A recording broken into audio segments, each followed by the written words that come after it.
For me, puzzle games are often some of the most replayable and addictive games in my collection. Whether the goal is to achieve a high score or to defeat an on-screen opponent, I can get absorbed in these delectable games for hours on end. In this video, we're going to take a look at all of the puzzle games released for the Nintendo 64 in North America. Although I've limited this list to just games that are solely focused on puzzle gameplay, there are certainly other games out there that feature puzzle elements that we won't be looking at.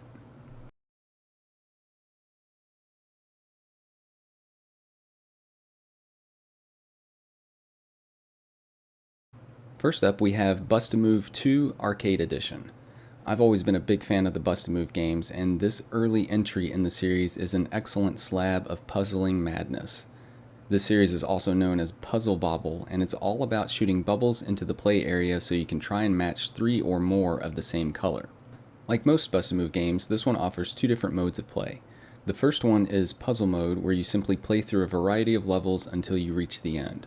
There's some replay value here because after each batch of levels, you can select your next destination, so it will take a few playthroughs to see all of the different puzzles. The objective in this mode is to simply clear the screen before any of the bubbles reach the cutoff line. The second mode is a traditional versus mode that's found in other games like Puyo Puyo and Super Puzzle Fighter. As you make matches, you'll cause more bubbles to appear on your opponent's side, and once a player has a bubble reach the cutoff point, the match is over. For this mode, you can play against the computer in a 12-round story mode of sorts, or against a friend in split-screen action. Even though this is an early entry in the Bust-A-Move series, it's still a lot of fun. I've played quite a few games in the series over the years, and truth be told, I find little variation between each entry, but they're always a joy to play. This particular version was released for a variety of systems, and while I may prefer the Sega Saturn controller for a game like this, the N64 release is still a solid puzzle game.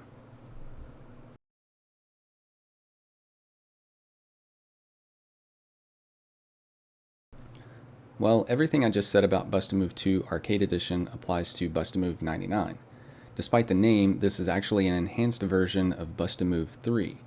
The vanilla release of Bust-A-Move 3 was released exclusively for the Sega Saturn, but Taito would later release an enhanced version for other systems, including the Nintendo 64. This release is also known as Puzzle Bobble 3DX and Bust-A-Move 3DX. Naming weirdness aside, this one is loaded with classic Bust-A-Move gameplay. It has the puzzle and versus modes from the previous game, but also adds in some new modes to extend the replay value even further. One cool thing about the N64 version is that it supports up to 4 players. As far as I know, the other releases of Bust-A-Move 3 only supported 2 players, so that's definitely something to keep in mind if you're looking to play some local multiplayer with this one.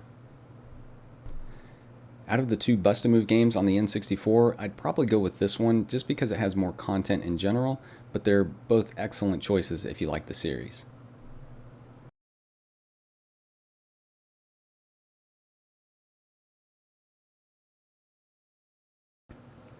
Charlie Blast's Territory is an odd release for a variety of reasons. For starters, it may not seem like it, but it's the sequel to an older game called Bomboozle, which was also released in North America as Kablooey for the Super Nintendo. In between Bomboozle and Charlie Blast's Territory, though, is a game for the original PlayStation called The Bombing Islands. Charlie Blast's Territory is essentially a rebuilt version of The Bombing Islands that features a different graphical style, characters, and story, while also making some changes to the core gameplay. That in and of itself isn't that odd, but here's the thing. Charlie Blast's Territory was released in 1999 in North America, while The Bombing Islands wouldn't arrive until 2001. Aside from both games being published by Kemco, there's not a whole lot to relate the 2 games based on their artwork, and it's always struck me as an odd way to handle the 2 releases. In any case, let's talk a bit about the gameplay here. Charlie Blast's Territory is definitely a unique puzzle game for the Nintendo 64. The general idea is that you need to blow up all of the bombs on each level, but the catch is you can only light the fuse for one of them. That means you'll need to push various objects around the map to chain the explosions together. Of course, that's easier said than done considering the movement limitations your character has and the obstacles that will be strewn about. It sort of reminds me of box pushing games like Sokoban, but yet it's quite different once the game throws more challenges at you. Ultimately, though, I was a little disappointed in this game. The presentation seemed rather lackluster, which isn't a huge deal for a puzzle game, but it just felt clunky overall. Aesthetically, I actually prefer the Bombing Islands, and I'd probably recommend that one if you're interested in trying either of these games out. One nice thing about Charlie Blast Territory is that it does have a 4-player mode, whereas the Bombing Islands was single player only. It's not an awful game by any means, but it's probably my least favorite puzzle game for the Nintendo 64.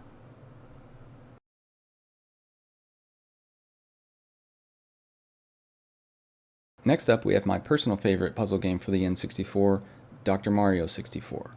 I consider the original Dr. Mario game to be an absolute classic puzzle game, and this N64 sequel features the same core gameplay while also pumping in a number of enhancements. The biggest change from the original game is that there are a number of new play modes. Classic mode is essentially the original game, but you also have a story mode, flash mode, marathon mode, and score attack mode. Story mode in particular is a fun diversion since you can play as either Dr. Mario or Wario, each of which has a hidden character that can be unlocked. Even though I enjoy playing Dr. Mario games by myself, there's no question that they're some of my favorite multiplayer games. And Dr. Mario 64 absolutely delivers in the multiplayer department.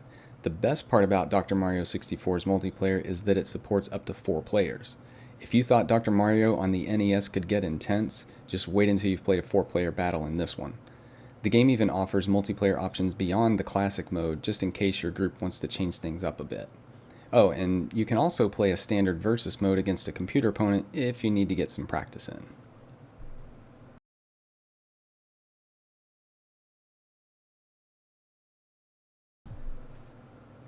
The original Tetris was a massive success, and the 1990s brought about an onslaught of different games under the Tetris label. Some of these games really shook up the formula, and others stuck closer to the gameplay found in the original game. Magical Tetris Challenge falls under the latter category, mostly. At a glance, this game looks like old school Tetris with Disney characters slapped on top of it, and for the most part, that's exactly what it is. The game offers options for playing a more traditional round of Tetris, either by yourself or against an opponent. But what I really like about this game is the magical Tetris mode that shakes things up a bit by introducing a variety of new and bizarre puzzle pieces. Some of these pieces are very unusual shapes, and others take up a large amount of space. They can really catch you off guard if you're used to the standard set of Tetris shapes, but I thought they were a fun addition and helped give the game even more flavor beyond the Disney characters. Even though Disney games are generally geared towards a younger audience, I thought this one was actually rather challenging in the main story mode. The AI can be ruthless at times, and it took me a little while to gain my footing with the new shapes and adjust to the speed of the game. I'm by no means a Tetris expert, but it put up a much stiffer challenge than I expected, which was a pleasant surprise. In addition to the solid single-player experience, there's also a 2-player mode that can provide even more fun if you have some puzzle friends willing to give it a shot. Overall, this is a great and underrated version of Tetris that I'd recommend to any fan of the series.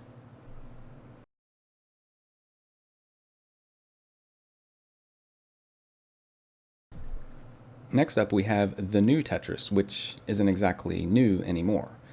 This name was actually kind of odd even in 1999 when this game was released, since there had been new versions of Tetris released nearly every year since the late 80s. Anyways, the new Tetris follows very closely to the core gameplay found in the original Tetris.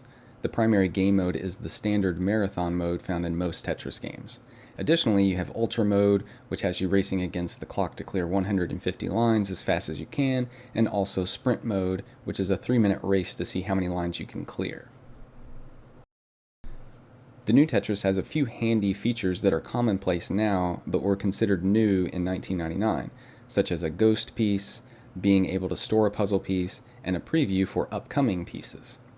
This version also introduces the concept of creating silver and gold squares to earn a line multiplier and increasing the overall depth of the puzzle experience. Although it might seem a little bare bones with only 3 modes, the new Tetris makes up for it by offering some intense 4-player battles. I could be wrong, but I think this was the first four-player Tetris game released in North America. Both Tetris 64 for the Nintendo 64 and Tetris 4D for the Dreamcast featured four-player modes, but neither of those were released outside of Japan. The new Tetris may not seem like much of an evolution at first glance, but this is a rock-solid Tetris game that's available exclusively for the Nintendo 64, and much like Magical Tetris Challenge, I would recommend it to any fan of the series.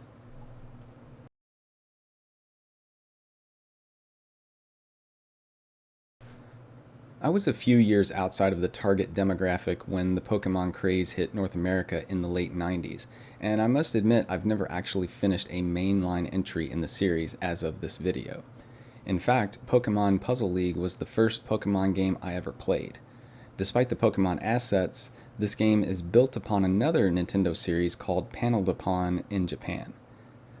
The series made its debut here in North America as Tetris Attack for the Super Nintendo, and Pokemon Puzzle League features similar gameplay but introduces a variety of new thematic game modes. The main mode is Stadium Mode, and it's presented as a series of battles between Pokemon trainers. There's a single-player option that leads you through a story, plus a two-player battle mode. Outside of those modes, the game is loaded with other options such as an endless mode, multiple training modes, a speed run of sorts, a series of predetermined puzzles, and a line clear game against Team Rocket. As I mentioned before, this game is based on the Panel de Pon series, and if you've never played one of those games before, this is a great place to get started. The series is a little different from your standard falling block puzzle game, since blocks actually rise from the bottom of the screen instead of dropping from the top. Well, until you get attacked by your opponent, then they'll start dropping from the top as well. You control a cursor that always selects two blocks within the same row, and you can swap them at any time. By doing this, you'll eventually make matches of 3 to 5 blocks, and hopefully trigger combos to help clear out your board. The concept is a little different from games like Tetris and Puyo Puyo, but it's still easy to pick up and play. I should also mention there was a sister release called Pokemon Puzzle Challenge for Game Boy Color that was also based on Panel de Pon. This version featured a different set of game modes and pulled in a separate set of characters, so it's worth checking out if you're a fan of the N64 release. Although this is essentially just Panel de Pon with Pokemon assets, Nintendo did a great job of driving home the Pokemon theme, though I suspect it was applied simply to try and sell more copies. But hey, that's fine because the core gameplay here is a lot of fun and the aesthetics will be a nice bonus if you're a Pokemon fan.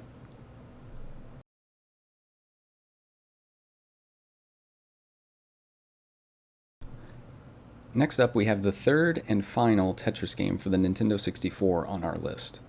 Unlike the first two we looked at, Tetrisphere deviates heavily from the classic Tetris formula. Instead of having a 2D area constantly filling up with falling blocks, you have a 3D sphere that you can rotate around while looking for ways to match your current puzzle piece.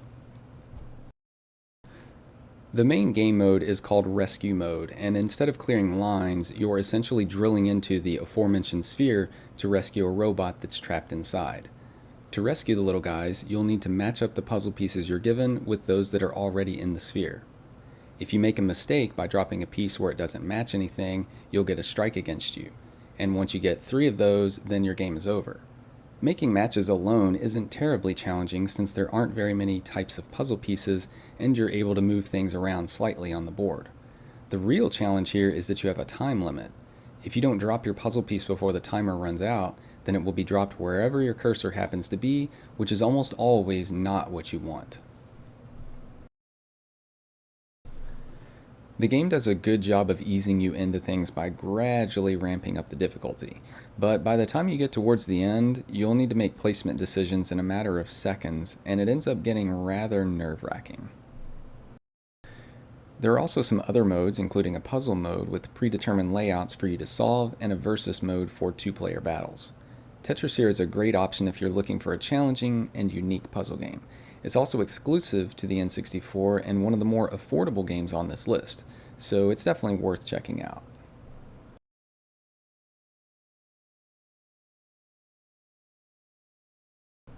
The last game on our list is another unique puzzle game for the N64. Instead of a standard area for placing puzzle pieces, Wetrix provides a plot of land and then gives you different shaped pieces that will either raise or lower the aforementioned land. The idea behind manipulating the land is that you're trying to build walls to contain water that will start dropping after a brief introductory period. As you build up the land, you'll inevitably create different sections, which results in separate lakes that will help boost your score. Eventually, you'll start seeing fireballs, which will evaporate some of the water and thus gain you some points. Although it seems easy enough at the beginning, Wetrix quickly becomes a race against time, since if you let water run off the edges of the map, you'll fill up a meter and then it's game over. And just when you think you have things under control, the game will hand you a bomb that you have to drop on your map that will create a hole where water will quickly drain into. I've been playing Wetrix games for almost 20 years now, and I've never really been any good at them. I can appreciate them for being unique, but I'm definitely more of a traditional falling blocks kind of gamer. Wetrix does offer a few different game modes, including a 2-player mode, so it might be worth checking out if you're interested in something completely different from the standard puzzle game format. In addition to the original game we're looking at here, there's also an enhanced version on the Dreamcast called Wetrix Plus, as well as a full-blown sequel called Aqua Aqua on PlayStation 2. Well, that about wraps it up. The N64 may not have the largest library out there, but it still has a really nice collection of puzzle games, including several excellent exclusive titles. I hope this video has been helpful for you puzzle fans out there, and I'll see you next time.